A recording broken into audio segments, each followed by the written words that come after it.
My name is Mike Kaplan. I'm a geologist, and my main home institution is an institute called Lamont-Doherty Earth Observatory, and we're part of Columbia University in New York City.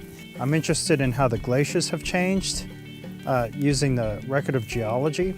My research studies when did the glaciers expand and grow and just get larger? When did they shrink and get smaller?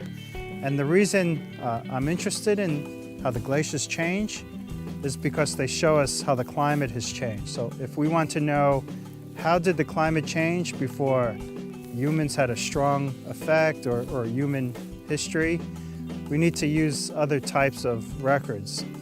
There's not historical documents before the 17th century or 16th century. So if we want to learn how do glaciers change in a natural way, natural variability, and how the climate changes, we need to look at the record in the geology or the pollen or the ecology to understand this. The research in Torres del Paine, specifically with my colleagues in Chile, has been to look at how the vegetation has changed and together with how the glaciers have changed. And this place, this lake here, Lago Suppressus, is an excellent place to see how the pollen has changed through time. My focus here in Torres del Paine has been to go to deposits or sediments that the glacier put on the landscape called moraines.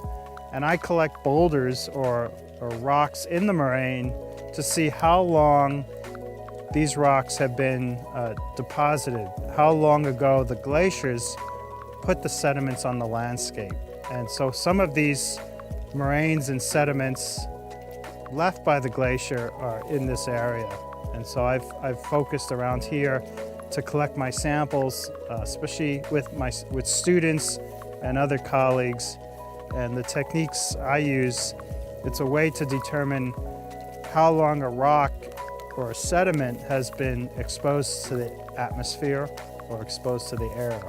I've worked with Chilean graduate students the students often do a lot of the research and a lot of the work, and they could spend this as part of their education for their graduate school and PhD.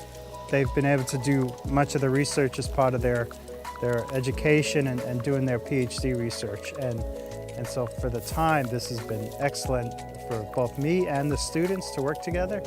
I'm able to work with colleagues who have other types of expertise, the scientists who study the vegetation, the tree rings, and together we combine our different experiences and expertise.